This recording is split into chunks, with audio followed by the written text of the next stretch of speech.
The Nigerian House of Representatives has taken a firm stance against the recent hike in petrol and cooking gas prices amidst growing economic hardship faced by citizens. The House is calling on the federal government to reverse the price increase and address the underlying issues affecting fuel costs, particularly by overhauling local refineries. This move comes as the rising prices have worsened inflation, strained small businesses, and deepened the financial burdens on Nigerians. Meanwhile, the Senate has expressed outrage over the mistreatment of Nigeria's Super Eagles by Libyan authorities and has demanded an apology from Libya, further emphasizing its stance on issues affecting national dignity and welfare. Welcome to today's episode on Media Times Podcast. I am John, and my co-host is Sarah. Kindly stay tuned as we dive deep into today's episode, which is titled, Reps Slam Petrol Price Hike. Demand Local Refineries Overhaul, and the latest on Nigeria's Super Eagles experience in Libya. All right, strap in, everyone, because today we're diving headfirst into Nigeria, where a recent fuel price hike is causing quite a stir. Yeah, it's a big deal. It really is, impacting everything. We've been digging into a recent news article, and let me tell you, it paints a pretty stark picture. It really does go beyond just the numbers. You really get a sense of the human cost, the struggles people are dealing with. Exactly. Imagine just for a second, you're trying to get to work in Lagos, right? Right. But transportation costs have, doubled overnight. Or imagine you're, a street vendor trying to make a living, and suddenly the price of cooking gas has gone through the roof.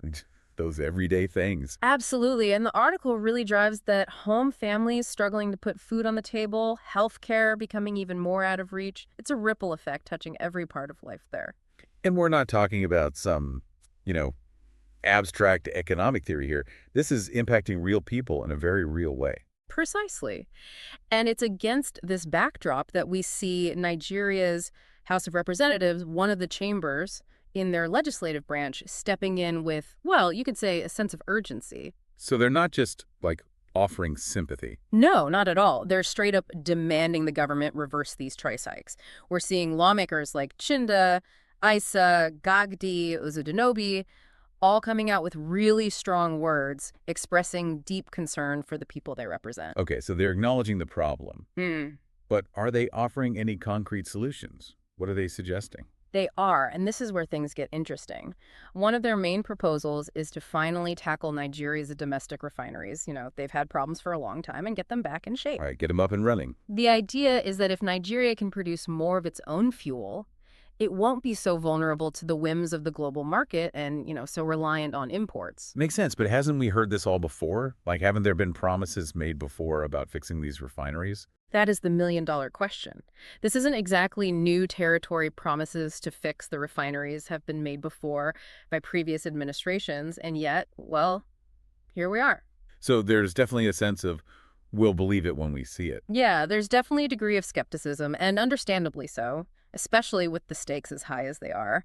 And to make matters even more complicated, you have to remember that this crisis is intertwined with a whole bunch of other economic factors. Right. It's not happening in a vacuum. Exactly. The article highlights the recent removal of fuel subsidies, a move that was supposed to, free up government funds, but which has also obviously directly impacted prices at the pump. Like trying to solve one problem, but maybe creating another. In a way, yeah. And then on top of that, you've got global oil prices all over the place. And then there's the devaluation of the naira, Nigeria's currency. It's a lot of moving parts. A perfect storm, almost. Yeah, it's a very complex and volatile situation. It really does make you appreciate the challenges a country like that faces. So reliant on oil, trying to navigate these global economic currents. Yeah, and with all this internal pressure as well. Right, exactly. It's a tough spot to be in, that's for sure. Speaking of high-pressure situations with global implications, our next source takes us from the economic arena to the world of sports diplomacy. Oh, this is an interesting one. It really is. You might be surprised to hear that the Nigerian Super Eagles, that's their national football team for anyone who doesn't know, they recently found themselves at the center of a diplomatic, kind of a dust-up. Yeah, bit of a scandal. Yeah, while on a trip to Libya. Not exactly the kind of headlines you want. No, not at all. So set the scene for us. What exactly happened? So it seems the Super Eagles, they didn't exactly receive the warmest of welcomes during their time in Libya. I got a little bit of the cold shoulder. You could say that the details are still a little murky, but it was enough to catch the attention of the Nigerian Senate. That's the other chamber in Nigeria's legislative body for anyone keeping track. That's right, the Senate, and, well, they were not happy. Let's just say that. I imagine not. You don't mess with a country's football team and get away with it. Apparently not. They released a statement strongly condemning the incident, and they're demanding a formal apology from Libya.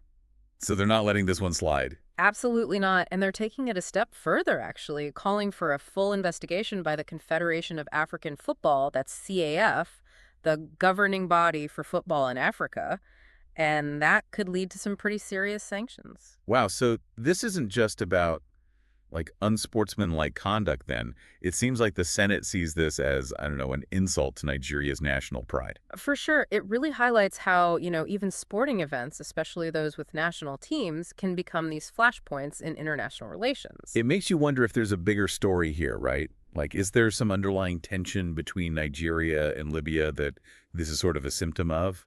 It's certainly possible. I mean, in the world of diplomacy, what we see publicly, like this incident with the Super Eagles, it's often just the tip of the iceberg. What lies beneath? Exactly. It could be historical grievances, economic competition, political disagreements. Who knows what's simmering beneath the surface? It's a good reminder that relationships between countries are complicated. They really are. They're multi-layered, with a lot of history, and all of that shapes how they interact. And this whole thing with the Super Eagles just shows how quickly something, on the surface, fairly straightforward, like a football match, can suddenly become this window into the very complex world of international relations. Yeah, you just never know when those fault lines are going to show. That's for sure. It really is a crazy story. Who knew a football match could cause such a stir? Right.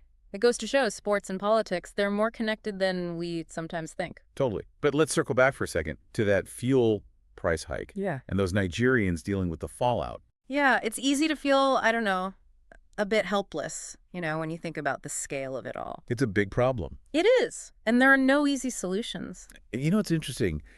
That article we were talking about, it mainly focuses on the government's response, which of course is important, but it got me thinking. About the role of, everyday citizens, civil society groups. What role do they play in all of this?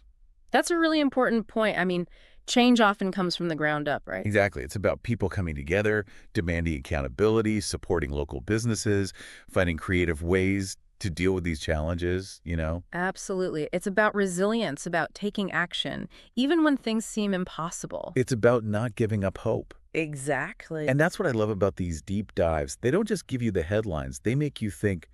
They spark these what-if questions, They get those wheels turning. Exactly. It's about empowering ourselves with information and then hopefully using that to make a difference. Couldn't have said it better myself. So on that note, we'll leave you all with that thought. Until next time, keep asking those tough questions.